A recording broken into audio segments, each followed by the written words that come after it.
Hello friends, ये video है somatostatin के बारे में। मैं सोमैटोस्टैटिन के फंक्शंस देख रहा था और मुझे समझ में नहीं आता कि इसको बॉलीवुड का हीरो कहूँ, प्रोटैगोनिस्ट, या एंटागोनिस्ट, विलन कहूँ। उसके एक्शंस ही कुछ ऐसे हैं। आप में से कई लोगों ने बॉलीवुड यानी हिंदी फिल्म इंडस्ट्री की मूवीज़ देखी होगी। उसके जो प्रोटैगोनिस्ट और एंटागोनिस्ट होते हैं, हीरो और विलन, वो देखे होंगे ज़रूर। हीरो जो होता है वो फ्रेम बाय फ्रेम हर जगह आपको नजर आता है। ये सोमैटोस्टैटिन भी बॉडी में बहुत सारे प्लेसेस से सिक्रीट होता है। दूसरी बात कि हीरो बहुत अलग अलग टाइप के एक्शंस करता है, कभी सॉन्ग एंड डांस, कभी फाइट, कभी चेज, ये सब कुछ करता है। ये सोमैटोस्टैटिन भी वैसा ही कुछ करता है। तो ऑन द अदर हैंड इसे आप विलन कहें, एंटागोनिस्ट कहें, क्योंकि एक चीज जो कॉमन है इसके सारे एक्शंस में वो है इनहिबिटरी एक्शंस। अभी हम देखेंगे कि ये सब जगह इनहिबिटरी रोल अदा करता है। जैसे एंटागोनिस्ट या विलन होते हैं ना, जो सब जगह निगेटिव रोल करते हैं, इनहिबिशन का काम करते हैं, स्टॉप का काम करते हैं, रेजिस्ट करने का काम करते हैं, वैसा ही कुछ इसका है कि इसके सारे एक्शंस को एक इनहिबिशन का इनहिबिशन है उसमें, और एक निगेशन का फ्लेवर है। तो क्या आप उसको एंटागोनिस्ट या विलन कहोगे? I leave it to you. देखते हैं इसके एक्शंस। पहला पॉइंट यह है कि इसके बहुत सारे वैरायटी ऑफ एक्शंस है। एंडोक्राइन एक्शंस यानी secreted by one type of cell, carried by the blood stream and acting on distant target cell, ये एंडोक्राइन टाइप की एक्शन वो है इसमें। पैराक्राइन एक्शन यानी एक सेल सिक्रीट करती है और ये नेबरिंग सेल्स के ऊपर एक्ट करता है, ब्लड वेसल, ब्लड सर्कुलेशन के से जाए बगैर, ओके, बिना ब्लड सर्कुलेशन के ये बस नेबरिंग सेल तक पहुंचता है और उन पे एक्ट करता है। Paracrine action. न्यूरोक्राइन एक्शन, सोमैटोस्टैटिन ये एक न्यूरोट्रांसमीटर की तरह न्यूरॉन्स भी उसे सिक्रीट करते हैं। और न्यूरो एंडोक्राइन एक्शन, यस, ये भी एक टाइप की एक्शन सोमैटोस्टैटिन की देखी गई है। चलिए देखते हैं वन बाय वन ये सारी एक्शंस।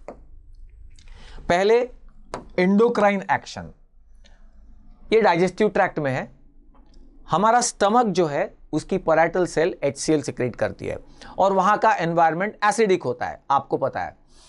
लेकिन जब पाइलोरिक pH 2.0 के नीचे चला जाता है, मतलब इतना एसिडिक एनवायरनमेंट हो जाता है, तब D cells at the pylorus they will secrete this somatostatin fellow, और फिर ये वाया ब्लड स्ट्रीम पहुंचेगा पैराइटल सेल जो स्टमक में ही है, और वहां पे जाके ये HCl के सिक्रीशन को ब्लॉक कर देगा, इनहिबिट कर देगा।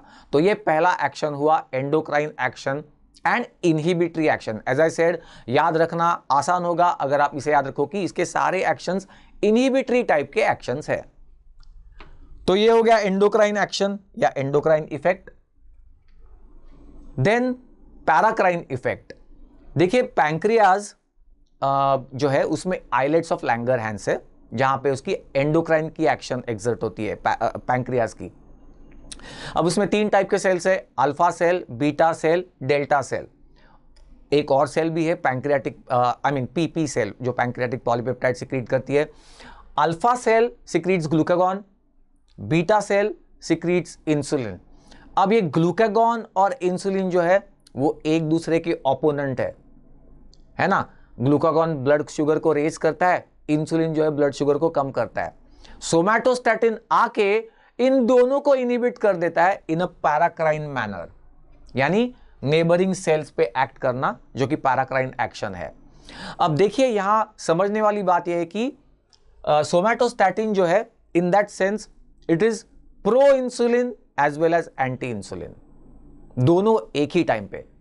ग्लूकागॉन को इनहिबिट करेगा, मतलब ये हो गया उसका प्रो इंसुलिन एक्शन, है ना, क्योंकि ग्लूकागॉन एंटी इंसुलिन है तो उसे इनहिबिट किया, मतलब प्रो इंसुलिन एक्शन हो गया। लेकिन उसी वक्त ये इंसुलिन को भी तो इनहिबिट कर रहा है, तो एंटी इंसुलिन एक्शन भी हो गया। तो pro insulin as well as anti insulin both एक तरह का बाजीगर टाइप का ये लाइगैंड या केमिकल है। आगे चलते हैं।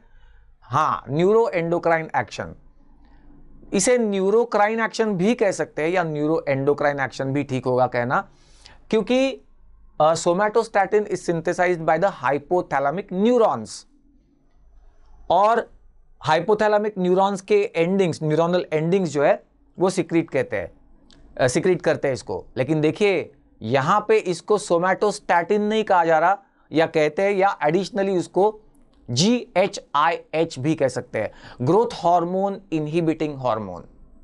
तो इसने नाम भी बदल लिया अपना, बड़ा इंटरेस्टिंग कैरेक्टर है। यहां पे ये GHIH कहलाता है। तो यहां ये सिक्रीट होता है, लेकिन वो तुरंत एक्शन नहीं करता, सेल उसके आगे नहीं है, पोर्टल वेसल्स के जरिए थोड़ा सा कैरी होता है, और फिर जाके वो एंटीरियर पिट्यूटरी के सोमैटोट्रोप्स पे एक्ट करता है और ग्रोथ हार्मोन के सिक्रीशन को रोक देता है, इनहिबिट कर देता है। अगेन इनहिबिटरी एक्शन, यहां पे ये ग्रोथ हार्मोन के सिक्रीशन को इनहिबिट करने वाला, इसलिए GHIH। और दूसरी बात ये कि आपको पता होगा growth hormone is a diabetogenic hormone और एंटी इंसुलिन हार्मोन, तो उसको इनहिबिट किया मतलब प्रो इंसुलिन एक्शन हो गया। बड़ा वॉरियर जैसा ये सोमैटोस्टैटिन है, pro insulin as well as anti insulin, और सारी की सारी एक्शंस इनहिबिटरी टाइप की है और अलग अलग टाइप के उसके इफेक्ट्स भी है। आगे देखते हैं न्यूरोक्राइन एक्शन।